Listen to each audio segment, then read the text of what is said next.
Hello guys, pag-usapan lang natin ang breaking news. Ayon kasi sa bali-balita, bardagulan ng mga fans, tapos sina Daniel at Kyla Estrada pa daw, gaya-gaya sabi ng mga fans niya. Wow, grabe ha, bardagulan talaga ng mga fans ni Daniel Padilla at Catherine Bernardo. Na alam niyo naman siguro, noong kaarawan ni na Daniel Padilla at Catherine Bernardo, nagbardagulan sila sa mga regalong binibigay nila sa kanilang idolo. Napakabongga nga naman kasi ng regalo ng mga fans ni Daniel Padilla, samantalang kay Catherine Bernardo, orchids at cake lang. Yan kasi ang mga tunay na nangyari.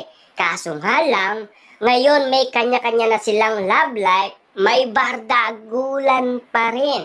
Kitang-kita nyo naman siguro ang pinag-uusapan, sinasabi ng mga fans umano ni Daniel Padilla, sina Daniel Padilla pa daw at Kyla Estrada ang gaya-gaya kina Mayor Mark Alcala at Catherine Bernardo.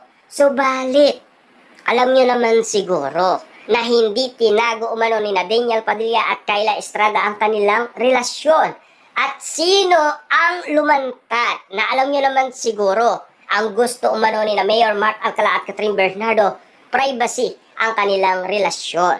Samantalang sina Daniel Padilla at Kyla Estrada, hindi tago ng tago, parang daga. Lumantad talaga sila at lantaran ang kanilang relasyon. Parang nainggit daw itong si Catherine Bernardo at niyaya niya daw itong si Mayor Mark Alcalang lumantad na. Na alam niyo naman siguro, baka nga naman daw nagsiselos itong si Catherine Bernardo kasi may kasama ng iba, si Daniel Padilla at walang iba kundi si Kyla Estrada. Grabe nga naman kasi ang mga fans ni Daniel Padilla at Catherine Bernardo. Talagang walang magpapatalo. Kasi kitang-kita nyo naman siguro kung sino ang nauna at kung sino ang gumaya.